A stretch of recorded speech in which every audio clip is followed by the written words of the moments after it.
2567ของเครือข่ายคลื่นสีขาวเชียงใหม่เชียงรายลำพูนลำปางแปร่น่านและพะเยาเนื่องด้วยคณะสงฆ์พระนักเผยแผ่ธรรมะเครือข่ายคลื่นสีขาวและคณะศรัทธาพุทธศาสนิกชนจะได้มีการจัดพิธีหล่อเทียนพรรษาและถวายเทียนพรรษาประจำปี 2567 ณ วัดพระธาตุม่อนจอมพออำเภอเวียงป่าเปาจังหวัดเชียงรายในวันที่ 7 กรกฎาคม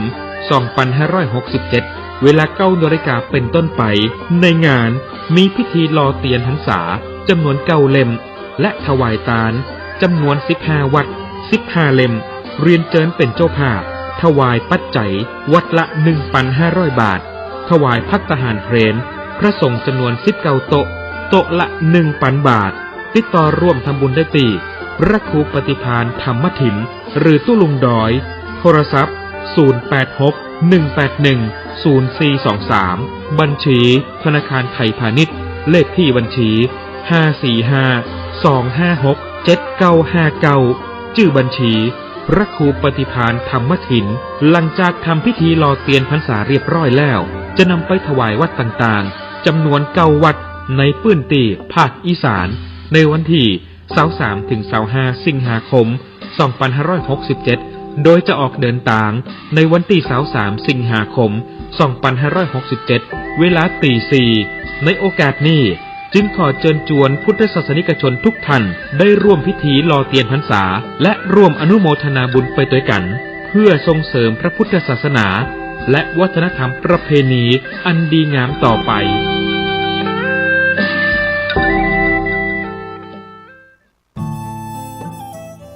ท่านกำลังติดตามรับฟังสถานีวิทยุกระจายเสียงพระพุทธศาสนาแห่งชาติและสังคมคลื่นเพื่อการศึกษาพระพุทธศาสนาและวัฒนธรรมระบบ FM 104.5 เมกะเฮิรตซ์รายการต่อไปเป็นรายการมรดกธรรมกำเมืองดำเนินรายการโดยพระครูวิสิทธิ์ศรีลาภรณ์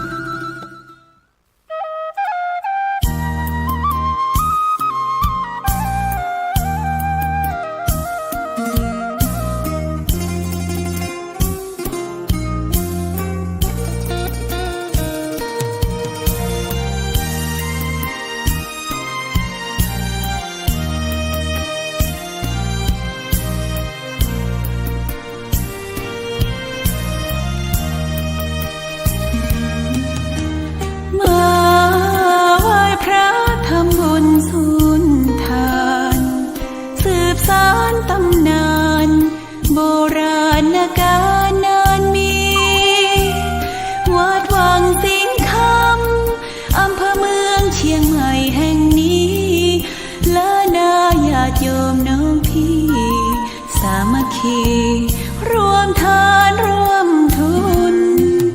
วัดวังสิงห์คำรู้กันทั่วคอนพระครูวิสิทธิ์ศรีลาภรณ์เทศสอนให้พรเกื้อกูลเจ้าคณะตำบลป่าแดดหน่อเนื้อนาบุญเจริญพรญาติโยมคุณร่วมบุญร่วมแรงศรัทธาพระเจ้าทันใจคู่วัดวังสิงห์คำบารมีเลิศล้ำญาติโยมเลื่อมใสบูชาครูบาเจ้าศรีวิชัยให้พรมวลมิตรสิทธาพระประจำวันเกิดเสริมดวงชะตาให้อาหารปลาหน้าวัดสุขใจเชิญร่วมบุญส่งน้ำพระธาตุน้อมใจอภิวาทขอบุญสุขใจสุขกายไหว้พระขอพรองค์พระเจ้าทันใจหลวงพ่อประเสริฐเจริญพรอวยชัยให้ท่านสุขใจทั่วกัน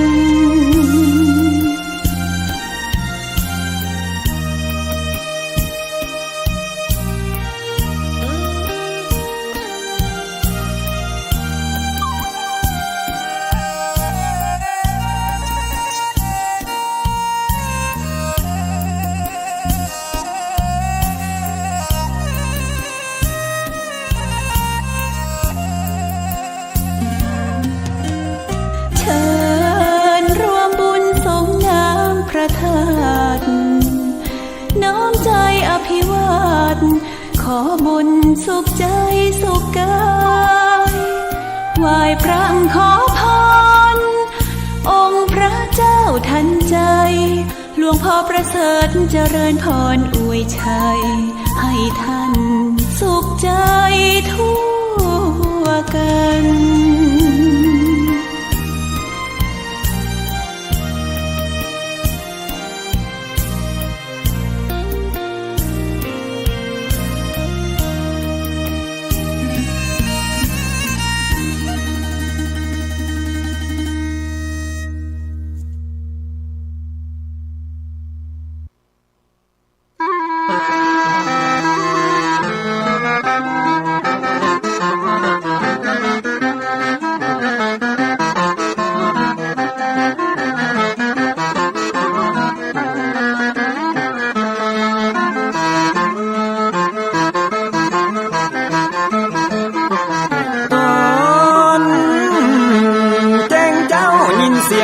ขันก่อนพี่ตะวันจะขึ้นขอบฟ้า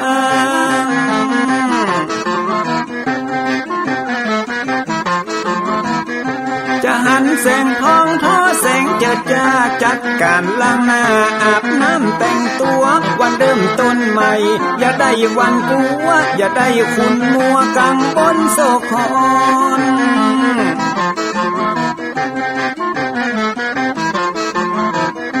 อย่าเอาน้ำขุ่นมาขังคอนอย่าเอาน้ำฮ้อน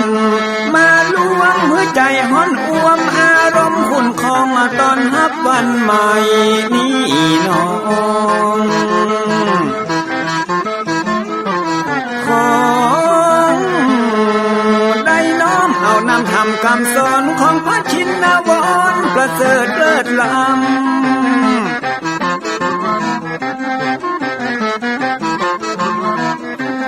จุงจิตใจเพื่อออกจากธรรมบ่ฮือด่างดำโศกเศร้ามัวมองแสงแห่งธรรมะนั้นเป็นแสงทองส่องใจเรื่อร้องถึงวันค่ำเจ้า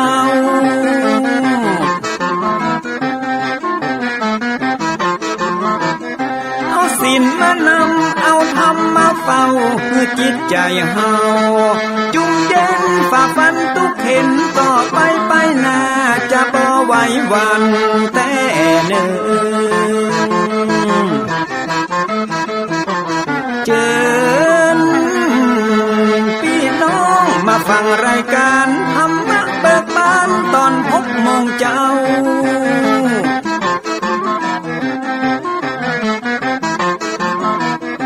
ฟังธรรมปืนเมืองอันเป็นแบบเบาท่านพระครูวิสิทธิ์ศีลาภรณ์ตั้งใจเจ้าคณะตำบลป่าแดดนอนในเจ้าอาวาสวัดวังสิ่งคำตนนี้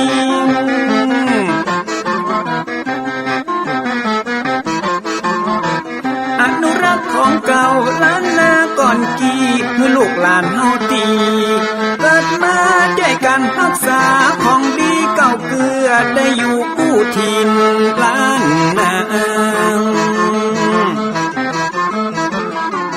ฟัง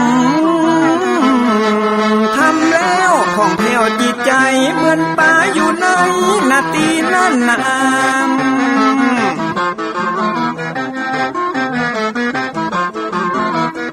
เหมือนไม้สลีอันมีไม้กำเหมือนเสืออยู่ธรรมดงดอยคุณเขาสุขของมนุษย์ยิ่งใจหมู่เฮาสุขที่ได้เอาธรรมะห่มตุ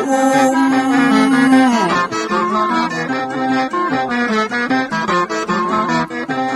ใจคนใดมีธรรมห่อหุ้มใจคนนั้นจุมใจบ้านมันอยู่วิมานเวียงวังจันแก้วบ่มีในเต้าแล้วน้อง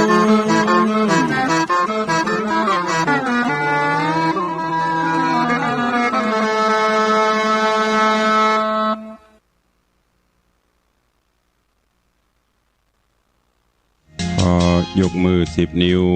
กราบนอบน้อมยังพระติรัตนเกี่ยวเจ้าตั้ง3 ประการอันมีพระพุทธพระธรรมพระสงฆ์อันเป็นสรณะที่เปิ่งที่เคารพนับถือ อันสูงสุดในชีวิตกราบคารวะแตบไต้ไวยสาปุญญาปารมีธรรมพระมหาเถรานุเถระเจ้าคณะพระสังฆาธิการภิกขุสงฆ์สามเณรจุตนจุองค์อันหมายมี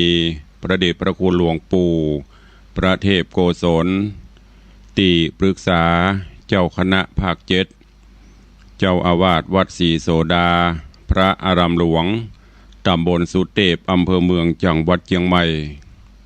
ประเดชพระคุณหลวงป่อท่านเจ้าคุณประเทพปริยัติเจ้าคณะจังหวัดเชียงใหม่เจ้าอาวาสวัดเจดยอดพระอารามหลวงตำบลจ้างเผือกอำเภอเมืองจังหวัดเชียงใหม่เป็นต้นเป็นประธานตลอดจนครูบาสังฆเถระเจ้าภิกขุสงฆ์สามเณรจุตนจุองค์ด้วยความเคารพขอเจริญสุขเจริญปอนญาติโยมศรัทธาสาธุชนติ่นจองห้องวัดจุหนุ่มเท่าใจยิงขอน้อมต้อนรับทุกท่านเข้าสู่รายการมรดกธรรมกำเมืองต่างสถานีวิทยุพระพุทธศาสนาแห่งชาติและสังคมคลื่นเพื่อการศึกษาพระพุทธศาสนาและวัฒนธรรมส่งสัญญาณกระจายเสียงจากวัดฝ่ายหินตำบลสุเทพอำเภอเมืองเชียงใหม่จังหวัดเชียงใหม่ในระบบคลื่นความถี่ FM 104.50 เมกะเฮิรตซ์สถานีวิทยุพระพุทธศาสนาวัดหนองไก่ตำบลสันปะยางอำเภอแม่แตงจังหวัดเชียงใหม่ส่งสัญญาณกระจายเสียงในระบบคลื่นความถี่ FM 99.75 102.0 และ 89.25 เมกะเฮิรตซ์สถานีวิทยุ CM77 วิทยุอินเทอร์เน็ตล้านนาส่งสัญญาณกระจายเสียงในระบบคลื่นความถี่ FM 97.5 และสถานีวิทยุพระพุทธศาสนาจังหวัดเชียงรายส่งสัญญาณกระจายเสียงในระบบคลื่นความถี่ FM 99.50 เมกะเฮิรตซ์ตลอดจนวิทยุชุมชนเสียงตามสายหอกระจายข่าวตามวัดวาอารามตามหมู่บ้านต่างๆที่ครูบาสังฆะท่านเจ้าอาวาสตลอดจนต่างปอแก่ปอแคว้นได้เปิดออกลำโพงหอกระจายข่าวเสียงตามสายของวัดวาอารามของบ้านต่างๆเพื่อญาติโยมศรัทธาได้สดับรับฟังกันอยู่ในเวลานี้พร้อมกันนี้เจริญปอนญาติโยมที่ได้ติดตามต่างเฟซบุ๊กเฟซไลฟ์ต่างเว็บไซต์ต่างๆบอกว่าจะเป็นเฟซบุ๊กของวัดวังสิงห์คำเฟซบุ๊กของ104ธรรมะคลายเครียดเฟซบุ๊กวัดไฟหินเฟซบุ๊กของตันตุเจ้าบ้านนอกทิตะสิโปตลอดจนหลายๆเฟซบุ๊กที่เป็นญาติธรรมในรายการ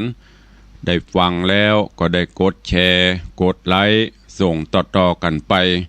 เพื่อให้ญาติธรรมได้สดับฟังเสียงธรรมะกันอยู่ในเวลานี้แล้วก่อนแล้วแชร์ได้กดแชร์ไลค์อาตมภาพพระครูวิสิทธิ์ศรีลาภรณ์เจ้าคณะตำบลป่าแดดเจ้าอาวาสวัดวังสิงห์คำตำบลป่าแดดอำเภอเมืองเชียงใหม่จังหวัดเชียงใหม่เป็นผู้ดำเนินรายการก็นำธรรมะสาระปืนบ้านปืนเมืองทำข้าวมาเทศนาฮือท่านทั้งหลายได้รับฟังกันเป็นประจำถึงวันตั้งแต่เวลา6 โมงถึง7 โมงเช้าโดยประมาณยกเว้นพี่น้องที่ฟังสัญญาณจากดอยม่อนจำปีวัดพระแก้วจังหวัดเชียงรายก็ฟังกันเมื่อค่ำยามคืนต้องกราบขอบพระคุณในเมตตาบารมีของท่านผู้อำนวยการทุกสถานีเจ้าหน้าที่ช่างเทคนิคผู้ควบคุมการกระจายเสียงทุกท่านทุกสถานีตัวเองและขอบคุณเจ้าของ Facebook ทุกท่านที่ได้กดแชร์กดไลค์กันปากันวันนี้เป็นวันพระเป็นวันศีลการเวลาวันเวลา ล่วงเลยผ่านพ้นโดยความรวดเร็วว่องไวจากวินาทีเป็นนาทีเป็นชั่วโมงเป็นวันเป็นเดือนคลาดเคลื่อนไปโดยบะนิ่งบะอยู่ได้บะรอไผวันเวลาผ่านพ้นบะได้รอไผสักคนไม่ใช่ว่ารอคนนั้นรอคนนี้ไม่มีวันคำว่ารอไปของเปิ้นเรื่อยๆเพราะฉะนั้นเฮาท่านทั้งหลายจะต้องโดยตามการเวลาฮือตันตื่นเจ้ามาก็คิดพิจารณาตลอดจนตรวจตราตรวจสอบในรอบวันที่ผ่านมามีอันอย่างอันใดที่มันขาดตกบกพร่องก็เสริมเติมให้มันดีขึ้นอันไหนที่มันดีแล้วก็เสริมเพิ่มเติมดีขึ้นไปเรื่อยๆวันนี้เป็นวันพระวันศีลทางรายการที่ได้จัดมาโดยตลอดเมื่อวันพระวันศีลมาถึงก่อนที่จะได้ฟังน้ำฟังธรรมก็จะได้เชิญชวนสาธุชนญาติโยมทั้งหลายเข้าเฝ้าองค์พระผู้มีพระภาคเจ้าโดยการไหว้พระสมาทานศีลและฟังพระธรรมเทศนาเป็นลำดับไปโอกาสบัดนี้ใครที่ได้เตรียมขันหรือว่าพานดอกไม้ธูปเทียนไว้ก็จัดเตรียมเพื่อเรียบร้อยแล้วก็ดังที่ได้บอกมาโดยตลอดว่าวันพระวันศีลถ้าเป็นไปได้เชิญชวนพุทธศาสนิกชนทุกท่านได้นุ่งขาวห่มขาวอันเป็นสีของความบริสุทธิ์ผุดผ่องและพอให้เป็นระเบียบเรียบร้อยที่สำคัญก็เป็นการประกาศให้เจ้าโลกได้ฮู้ได้ทราบว่าเฮาเป็นพุทธศาสนิกชนทุกวันพระทุกวันศีลบอกว่าจะเป็นศีลน้อยศีลใหญ่ถ้าเป็นไปได้อีป่ออีแม่ญาติโยมศรัทธาลูกหลานตันเต้าเยาวชนคนดีใส่ชุดขาวนุ่งขาวห่มขาวก็จะได้เป็นระเบียบเรียบร้อยดูแล้วสวยสดงดงามก้อยๆฝึกกันไปเมินไปมันก็จะชินแล้วก็จะทำให้รู้ว่าเมื่อถึงวันพระวันศีลนี่ประเทศไทยเฮาหรือทั่วโลกที่นับถือพระพุทธศาสนาปากันนุ่งขาวห่มขาวแล้วลองรับตาจินตนาการว่าภาพนั้นมันจะประทับใจต่อใดอันนี้ตุลุงได้เชิญชวนและรณรงค์มาโดยตลอดเนอะวันพระวันศีลเตรียมขันข้าวตอกดอกไม้ถ้าไปวัดได้ก็ไปวัดไปวาไปใส่ขันข้าวตอกดอกไม้ส่งสาเข้าสาบาตรทำบุญตักบาตรประพฤติวัดปฏิบัติธรรมไปบ่ได้ก็อยู่บ้านอยู่จองนบไหวสาเอาเนอะโอกาสบัดนี้เชิญทุกท่านเข้าเฝ้าพระผู้มีพระภาคเจ้าพร้อมกันนะโอกาสบัดนี้อิมินาสการเรนะพุทธังอภิปูชยามะอิมินาสการเรนะ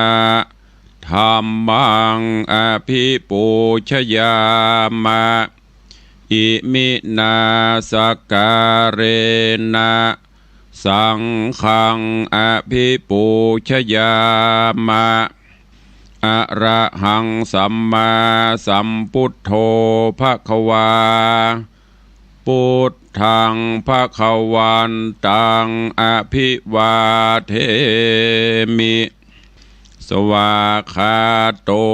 ภควตาธัมโมธัมมังนะมัสสามิสุปฏิปันโนภควโตสาวกสังโฆ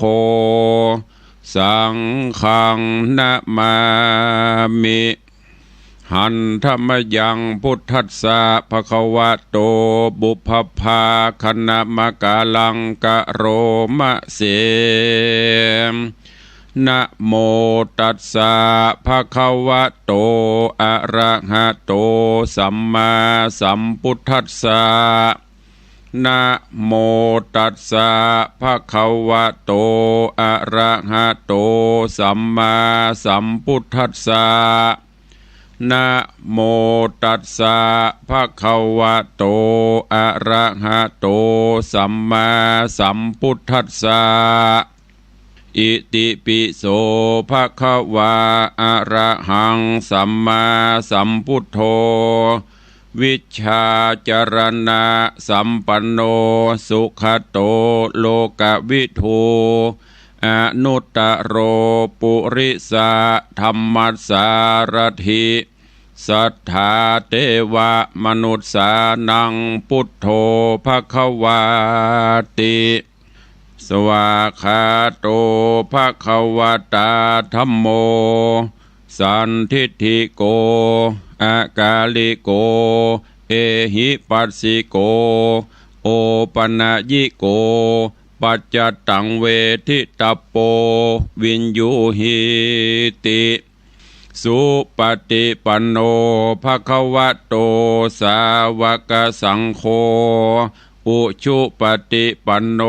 ภควโตสาวกสังโฆยายะปฏิปันโนภควโตสาวกสังโฆสามีจิปฏิปันโนภควโตสาวกสังโฆยะทิทางจัตตาริปุริสายุคานิอัฏฐาปุริสาปุคคลาเอสะภควโตสาวกสังโฆอาหุนยโยปาหุนยโยทักขินยโยอัญชลีกาลนิโยอนุตตรังปุญญเขตังโลกัสสาติได้ไหวพระนพธรรมจุ่มอกเย็นใจแล้วตอนนี้ไปตั้งอกตั้งใจสมาทานหับศีลเนอมะยังพันเตติสาลาเนนะสังหาปัญจสีนิยจามาตุติยัมปีไม่ยังพันเตติสาลาเนนะสังหาปัญจลานิยจามาตติยัมปีไม่ยังพันเตติสาลาเนนะสังหาศีลานิยจามานะโมตัสสะภะคะวะโตอะระหะโตสัมมาสัมพุทธัสสะนะโมตัสสะภะคะวะโตอะระหะโตสัมมาสัมพุทธัสสะนะโมตัสสะภะคะวะโตอะระหะโตสัมมาสัมพุทธัสสะนะโมตัสสะภะคะวะโตอะระหะโตสัมมาสัมพุทธัสสะนะโมตัสสะภะคะวะโตอะระหะโตสัมมาสัมพุทธัสสะนะโมตัสสะภะคะวะโตอะระหะโตสัมมาสัมพุทธัสสะพุทธังสรณังคัจฉามิพุทธังสรณังคัจฉามิธัมมังสรณังคัจฉามิธัมมังสรณังคัจฉามิสังฆังสรณังคัจฉามิสังฆังสรณังคัจฉามิตุติยัมปิพุทธังสรณังคัจฉามิตุติยัมปิพุทธังสรณังคัจฉามิตุติยัมปิธัมมังสรณังคัจฉามิตุติยัมปิธัมมังสรณังคัจฉามิตุติยัมปิสังฆังสรณังคัจฉามิตุติยัมปิสังฆังสรณังคัจฉามิตติยัมปิพุทธังสรณังคัจฉามิตติยัมปิพุทธังสรณังคัจฉามิตติยัมปิธัมมังสรณังคัจฉามิต ตติยัมปิธัมมังสรณังคัจฉามิ ตติยัมปิสังฆังสรณังคัจฉามิ ตติยัมปิสังฆังสรณังคัจฉามิ ปานาติปาตาเวรมณีสิกขาปตังสมาติญามิ ปานาติปาตาเวรมณีสิกขาปตังสมาธิยามิ อตินนาตานาเวรมณีสิกขาปตังสมาติญามิ อาตินนาตานาเวรมณีสิกขาปตังสมาธิยามิ กาเมสุมิจฉาจาราเวรมณีสิกขาปตังสมาติยามิ กาเมสุมิชาจาลาเวรมณีสิกขาปตังสมาธิยามิ มุสาวาตาเวรมณีสิกขาปตังสมาติยามิ มุสาวาตาเวรมณีสิกขาปตังสมาธิยามิ สุราเมรยะมัชฌปมาทฐานาเวรมณีสิกขาปตังสมาติยามิ สุลาเมลัยยะมัชฌปมาตฐานาเวรมณีสิกขาปตังสมาธิยามิ อิมานิปัญจสิกขาปตานิสีเลนะสุขติงยันติสีเลนะโภกสัมปตาสีเลนะนิพุติงยันติตัสสมาสีลังวิโสทะเย พมมาจโลกาติปติสหัมปติกัตนันสลีงันทิวลังอัญญาจทาสันติทาสตปาราชกชาติกาเทเสตุธรรมังอนุกัมปิมังปะชัง ได้ไหวพระได้สมาทานศีลเป็นที่เรียบร้อยลำดับต่อไปเจิญญาติโยมทั้งหลายได้ติดตามรับฟัง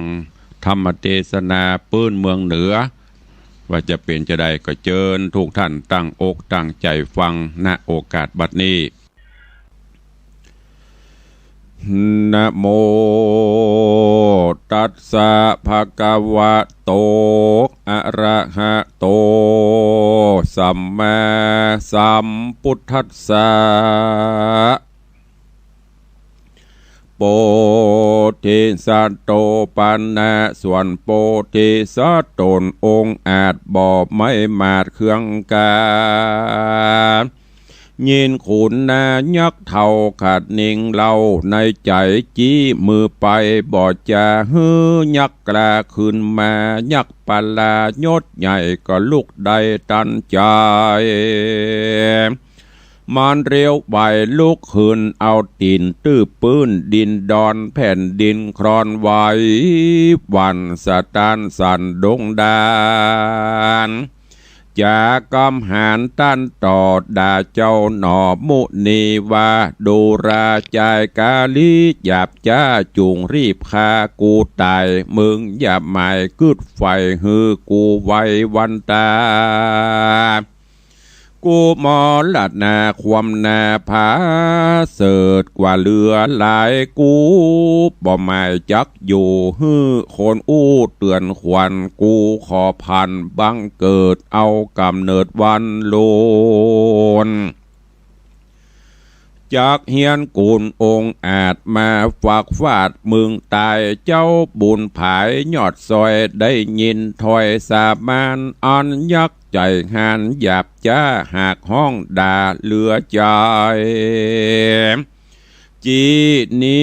จริงจีนิ้วไปแถมเล่ายักปู่เท่าพงดงก็ล้มลงบ่อจ้านอนเหนือนาปัทภี กาญะอินทรีย์กระด่างหากหลอกข้างจิตใจมันก็ไข่กำถอยด่าเจ้ายอดซอยตังดังอ่อนนอผู้ถอนบุญใหญ่มีใจไฟขุนนาจีขึ้นมาแถมเล่ายักบาปเศร้าสามานยังจะหันดังก่อนบ่หูผ่อนบางเบาโตนคิงเหล่าจีใส่ทวนโคบไว้สามตียักกะลีหยาบจ้าก็บอกฮือคาเรโอปานนอจอมทานหนุ่มเนากึดใจเล่าขะนิ่งในวาดลอยยักจังไรโยดใหญ่จีวิตไข่บัวระมวนกาละกวนมาฮอดมันจริงตอดตนตายบอกกึดหมายอยู่สร้างเป็นเจ้าจ้างนั่นไปมันจริงไข่กำดาฮือกูคาลายตีนอมุนีเกิดแล้วก็จีนิ้วแก้วเตรียมใจฮือเสนาในหนุ่มเท่ามีมากเต่าเลือดลายอ่อนนอนตายอ่านหมื่นฮือได้ฟื้นขึ้นมาโยมเศษนาหน่อยใหญ่ก็ลุกได้บัดเดียวแล้วรีบเร็วมาไกลไว้เจ้าหนอไทยบุญนาขอคุณนะภายโพดฮือโป้นโตดเมื่อมอนต่างก็มายอกอนก้มกล่าวขออยู่เฝ้าอาสาลิล่ำจากล่าวถอยมีบทหน่อยหลายประการก็มีหันเล่นนาเมื่อนอนนอโปธิญาณหนุ่มเนาก็บอกเราจะใครฮือเสนาในน้อยใหญ่ได้หูควายตามมีว่าเจ้าปุริยักขราชใจห้าวหาดมัวดำใครยังกรรมหยาบจ้าจำฮือคาบำบายเหตุละอายเจ้าหมู่บ่หวังอยู่ยาวไปก้อนจะใครกล่าวแล้วก็จี้นิ้วแก้วเตรียมใจใส่เจ้าห่อใจยักกลาฮือความนามอละนาเจ้าปาลายศใหญ่อันโคตรไม่เหลือลายเสียงด่าหายตันบาดชีวิตขาดตายไปเสนาในม้วนหมู่อันเฝ้าอยู่แลหานเขาปากันสาตานโจผู้ยานกลัวตายย่อมือถวายขับไปซึ่งเจ้าหนอไทยจุโคนนอตาซาปนบ่อจ้าก็ฮือพวกกลาโยธารีบแต่งดาฟังเฝ้าเลิกซากยักเฮาใจไฟกลางดงไพรป่าไม้ฮือเมียนควายบัดเดียวตีนั้นเสนาดลายหนุ่มเทาอำมาตย์เก้าต่างตาไหลกันมาน้อมไว้ขอเจ้าหนอไทยบุญมีซื้อปุรีแตนเป็นลักแก่นแก่มเมืองเจ้าบุญเรืองน้อยดอกบอตันต่อกำใดเสนาในมวลหมู่ได้ขวาดหูสัญญาต่างโสบมนัดสาจื่นยาวโหห้องเศร้าเนืองนั้นแล้วป้ากันแวดเฝ้าแห่ยังเจ้าบุญมีเข้าปุรีฟังเฝ้าคืนสู่ดาวลงกันแล้วป้ากันอภิเษกอดิเรกมงคลโยกยางโตนแห่งเจ้าฮือเป็นเก้าเวียงใจโยกสลีนงใบอ่อนน้อยงามจื่นจ้อยอาสะมาลาฮือเป็นจ้าหญาโยดยาวห่วมเต้นเต่าซะบวยเมืองก็มีหันแหละนา อันว่าเจ้านันทะกุมารอยู่สำราญชื่นจอยน้อยผาศาสตร์ซอยใส่สีกับเทวีงามอาจคือนางนาฏอาสะมาลาเป็นพญาภาพดาวแก่ยักษ์หาดเฮาดงดานบ่อปอดนานแต่ใส่ก็คืดไข่ขะนิ่งในเถิงสายใจผู้เก่าคือนางหนอดเนาปทุมมาไก่ซอนว่าสายสะมอนนาดนองหนีไปสู่ห้องแดนใดหรือปอกไปที่เก่าหาป้อเจ้าราศีหรือว่าลงดงรีปันบ้าสัตว์หยาบจะขบตายหรือยักษ์พรายถอยไรมาปะใส่ป่าไปกวนเรียวไวเตี้ยวสอดหายังยอดนางเมืองเจ้าบนเรืองกึดแล้วก็ลานางเกี้ยวอาจจะมาลาตั้งเศษนาหนุ่มเทาอมาตเก้าคนในไขกำไปกล่าวอู้โอฮือเขาหูตามรายว่าจักพันภายเตี้ยวสอดหานางยอดปทุมมาไก่ซอนตามดงดอนป่าไม้ฮือเสียงไข่สงสัย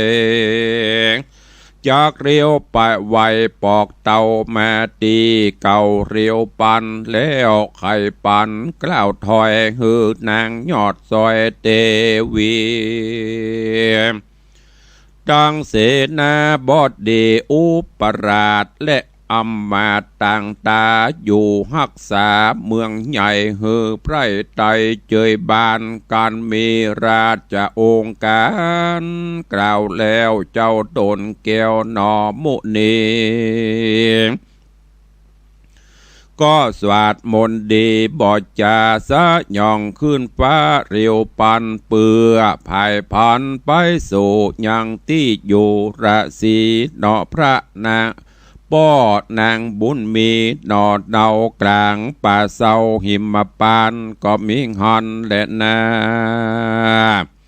อันว่านันตะกุมารยศใหญ่หนอพระที่ไวทะรงยานสยองสร้างไว้วาดโดยอากาศไปบนข้ามไพศาลป่าไม้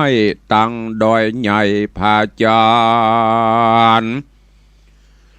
รีบเรียวปันบ่อจอดตอดเตารอดยามแรงตาวันแดงตกต่ำจากไกลคำจนตาจิ่งลงมายังจอดหือหิวหอดไม่หายตนเดียวได้บ่มีเปื้อนนอนกลางเถื่อนดงตันยามตาวันแจ้งส่องควายหันควายห้องดงนาก็ไกลกลาลีบหาวคืนสู่ดาวเวโหนข้ามไพศาลป่าไม้ข้ามดอยใหญ่ผาจันยามตะวันตกต่ำนกน้อยพรำหากอนก็ลงนอนต่ำไตกลางป่าไม้ดงนาถึงยามมาผูกเจ้าหนอพระเจ้าทะรงยานก็สะย่องสานไว้วองขึ้นสู่ห้องปลายบนข้ามไปสนป่าเศร้าดังนี้เล่าจุวัน3 วัน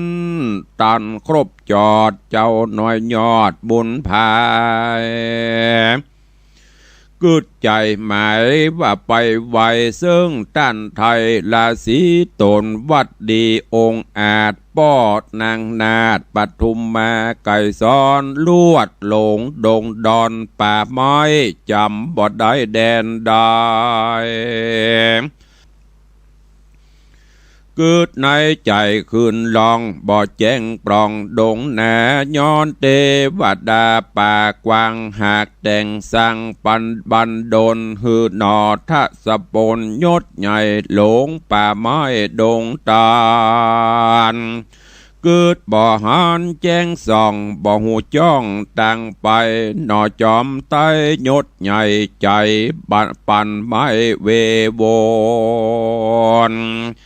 ข้ามภายโสโหแนวป่าเอาซื้อหน้าเป็นไม้ลวดผ่านภายไปหอดเมืองแก้วยอดจากขินนครก็มิงหันแลนาตีเนจักวันนั้นนาจะลอดถึงเจ้าถึงเมืองยอดจากขินนครเมื่อเต้าผู้ทอนจากขีนาราชตั้งอำมาตย์เสนาและประชาไพร่ไต่ตายเสียงควายเวียงใจกาบสักกินละแผ่นดินเป่าว่างห่อเหือนห่างมองได้เหตุคนตายเสียงควายดังกล่าวไว้แต่ไปหลังอัธยังไปแจงพระจริงแสงเตสนาว่าสัพเพเทวานาการังราคิตวาดังนี้เป็นตนภิกขเวดูราภิกขุสงฆ์ตนทะรงสินใสบ่ซาเอาลูกศิเก้าพระมุนีอันว่าปุรีเมืองใหญ่แห่งเต่าไทยจักขินราชามีภัยญาบังเกิดเต้าตนพาเสดบุญเรืองตั้งเจ้าเมืองไพร่ไต่ตายเสียงควายยิงใจตั้งหัวควายจ้างมาบ่เลืองข้างคาแดนใดคงเวียงใจมองเป่าบ่มีเจ้าแน่กันส่วนหอจันพาศาสตร์หอเฮือนญาติใหญ่ย่อยเครื่องครัวใบแผ่นผ้าตั้งเครื่องแง่อลังการเงินคำขานก้ายิ่งสัพพะสิ่งของแปลงเกี้ยวและแสงกามากมีหลายหลากโถมนาเทวดามวลหมู่อันได้หูและหันต่างปากันตำก้อยใจอวงห้อยคุณนาเอากันมาพอเฝ้าทุกคำเจ้าคืนวันยังห่อจันผาศาสตร์แห่งเต้าที่ราชลาจาตั้งเกกหาหน่อยใหญ่พับเสียงควายเวียงใจบ่ฮือไผต่างห้องมาลักย่องเบียนควีเจ้าปุรีเจ้าปุรีต่างดาวได้ยินข่าวลือนั้นว่าเจ้าหอจันจักขินราชตั้งอำมาตย์โยธาและประชาไพร่ไต่ตายเสียงควายตั้งเมืองละคำเหลืองลายหลากแก้วแสงหากลวงลายเครื่องขวายใหญ่หลายแหล่เสื้อผ้าแผ่โถมทองหาเจ้าของบอดใดมีพร้อมควายจุอันเขาป้ากันใจจอดใครได้ยอดคำแดงแก้วและแสงเครื่องใจนำเมื่อไว้เฮือนโตนจุมหมู่คนต่างเตดมาจุเขตที่สามก่อนใกล้กราลาพรากออกมาจากแดนโตโหนก็ลงโหนเตียวต้องพดไปรอดห้องแดนไกลการโคนใดเตียวสอดพดมาหอดปาลาเทวดาตนวิเศษก็อาเพศบันดลฮือหมู่คนต่างแน่หันเป็นป่าดงไพรบ่มีภัยสักผู้จักอาจหูและหันพ ไผบ่พันเอาใดยังเครื่องใจนานาย้อนเทวดาอยู่เฝ้าทุกค่ำเจ้าคืนวันก็มิหันแลนากันดอโปธิญาณดันสอดพดไปรอดจากขินนกรแห่งเต้าภูทรจากกินาราชเทวดาขวาดสัญญาว่าใจนี้นาบุญใหญ่แม่นหลานเต้าไทยผู้บานมีสมปานมากกวางไผ่บอกอังเตรียมตันกันได้หันเมืองเก่าอันแห้งเป่ามองได้จะโคงควายแปดแต่งสร้างเหือเมืองกวางปิกขึ้นมาเทวดามวลหมู่กันได้หูตามมีก็หือหนอมุนีบุญใหญ่หันแจ้งไข่จุอันอ่านนอจอมทันหน่อยนาดหันภาษาดพังกางามโปตาวะวองรัศมีสองแดนไกลยินมีใจโจมจืนปีติตื่นโสมนัสสารีบไกลกราฟ้าอ่างฟ้าเข้าสู่ดาวปุรีหนตั้งดีใหญ่กว้างดูเป่าว่างมองได้หอเฮือนหลายย้ายหยาดว่าพอพ่องลุขาดเปปังบ่หันสังสักสิ่งจังมามิ่งหัวควายคนยิ่งใจหน่อยใหญ่ตั้งเป็ดไก่หมูหมาเจ้าสั่งกาลายแหล่ว่าคนเท่าคนแก่ยิ่งใจเขาพันภายหลีกลี่ไปอยู่ที่แดนใดหรือมีภัยอันใหญ่มาตกใส่ปาลาเจ้าประชาใหญ่น้อยจริงกลาดกล้อยตั้งเมืองโยธาเรืองต่างดาวมาหนองนาวป่าไปบ่มีภัยอยู่เฝ้าหอเฮือนเป่ามองได้เจ้าบุญภายฟังเฝ้าเข้าสู่ดาวเวียงใจเตี้ยวพอไปจะใจดักเย็นไข่ตั้งเมืองบ่มีเสียงมีก็อองมาจากห้องแดนใดบ่มีไผสักผู้ห่อเหือนอยู่มองได้ลูกไม่ลายเหลือแหล่ตกลงแผ่ถมทองตั้งเข้าของเครื่องใจมีพร้อมไข่สันดีหนอมุนีตนองอาจก้อยย้ายบาทภายพันก็ไปหันกองดูกนับบ่ถูกเหลือลายเจ้าบุญภายหันแล้วบอกกราดแกล้วสงสัยว่าเป็นสันใดนิสัยคนไพร่ไตหญิงใจมาล้มตายเป็นหมู่กระดูกกองอยู่ทมกันมีอนันต์หลายแหล่นับบ่เป้สังขญาเจ้าพิจารณาสันทีบ่เสียงที่สงสัยยิ่งเร็วไวฟังเฝ้าคืนสู่ดาวพังกาแลไปมาที่ไกลหันดูไข่กองการกลางโรงกันภาษาดาระดาทมนาหนอพุทธาบุญใหญ่ใครหูไข่ความนายจริงเร็วไหวน้อมไหวซึ่งต้านไทยละสีสวัสดมนดีเลิศแล้วก็จีนิ้วแก้วบัดเดียวหันรีบเรียวบ่จะ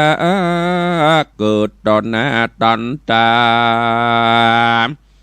อ่อนว่าพญาจักขินราชและนางนาเตวีกัญญามีมวลหมู่อันมูบมู่เมื่อมอน เหลือแต่คอนดูกไว้ก็ฟื้นได้ขึ้นมามีกาญาดังเก่าบ่แผกเบาเดิมอ่อนก็มีฮอนแลนาเจ้าปุรีจักกินราชและนางนาถเทวีกัญญามีน้อยใหญ่อันฟื้นได้ขึ้นมายินสั่งกาลายแหล่กึดพอดแด้เหมือนฟานเขาป่าการโจมจืนยกมือยื่นสาธุการแล้วจะวานตานถอยมีบ่น้อยนาหนอปูดฐานหนุ่มอื่นจอยว่าข้าแด่เต้ายอดซอยจอมตาไอเป็นสันได้เต้าไทยอำมาตย์ใหญ่โยธาตังประจาไพรราชตายเสียงขาดตังเมืองหรือโยธาเรืองต่างนามาภาพคาฟันแต่งหรืออุบาทแห่งภัยใหญ่มาตกใส่เวียงใจขอจุงไข่บอกกล่าวหือหูข่าวตามมีเจ้าปุรีจักขินราชก็โอกาสไข่กำล่ำดับมาแต่เก้าตราบต่อเต้าเถิงไปเฮ้อเจ้าบุญภายยศใหญ่หูแจงควายจุประการ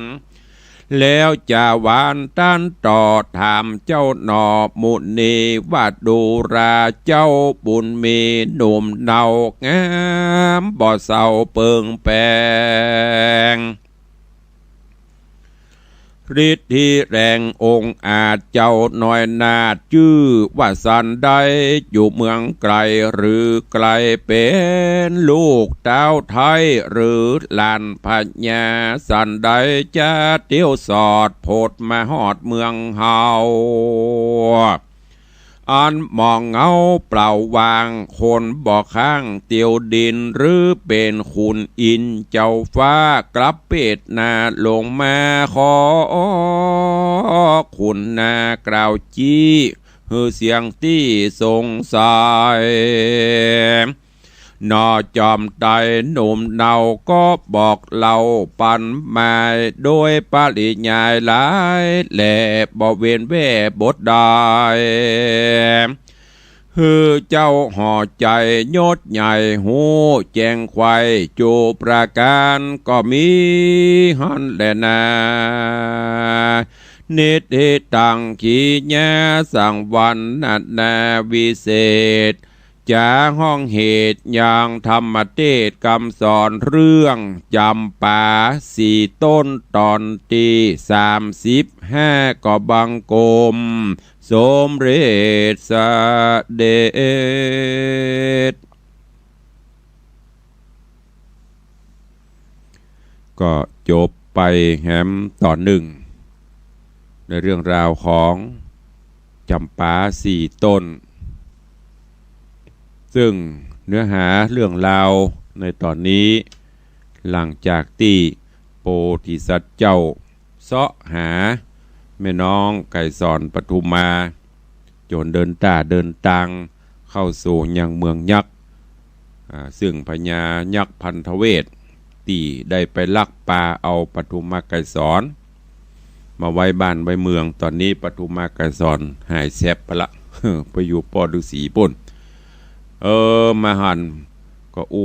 จะได้ถามจะได้ยักษ์ก็เปิ้นถึงว่ายักษ์มันถึงบ่ลดลาวาศอกมันถึงบ่ยอมสุดท้ายมาก็โพธิสัตว์เจ้าจำเป็นก็ต้องจัดการ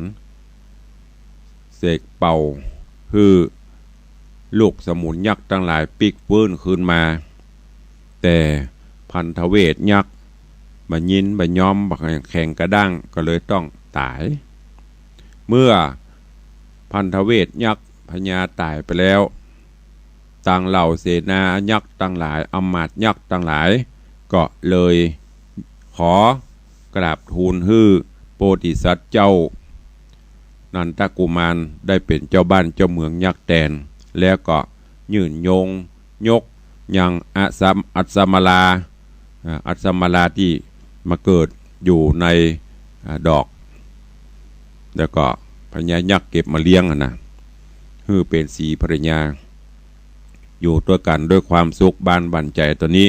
ลืมสุวรรณไกรสอนปทุมมาไกรสอนไป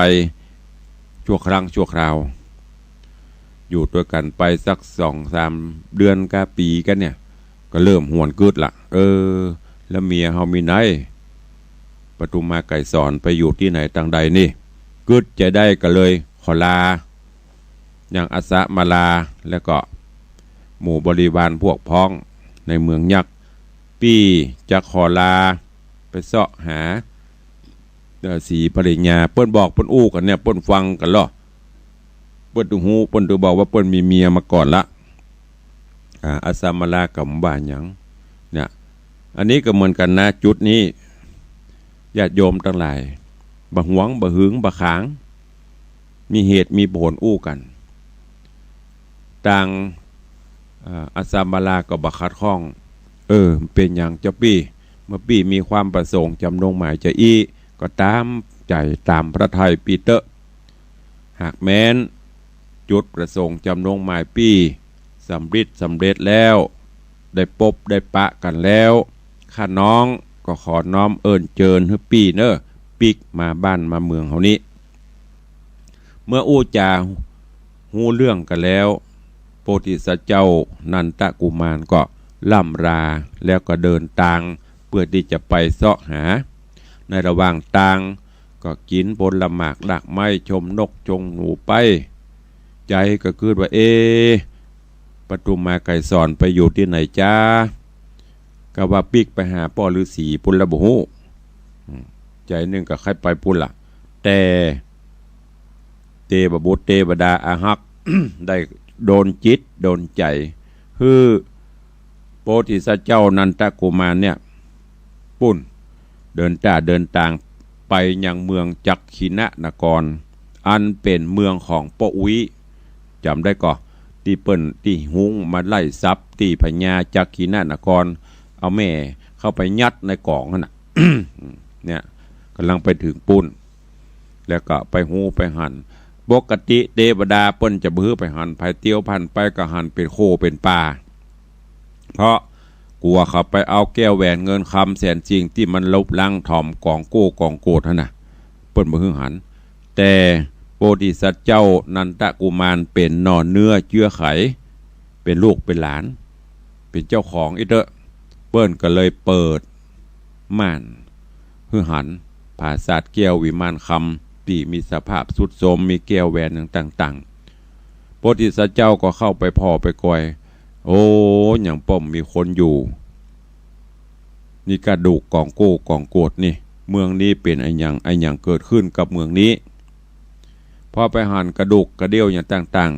ๆก็ด้วยความสงสัยใครหู้ใครหั่นก็เสกเป่าไหลโมนฮื้อกระดูกมันนั้นกับฟื้นคืนมามีชีวิตดังเดิมเรื่องราวจักเป็นจะได้ก้อยติดตามท่าฟังกันในตอนต่อไปขอโป่งวางไว้กันเนอในตอนนี้ไว้แต่เพียงเต้าอีวันนี้เวลาหมดเวลา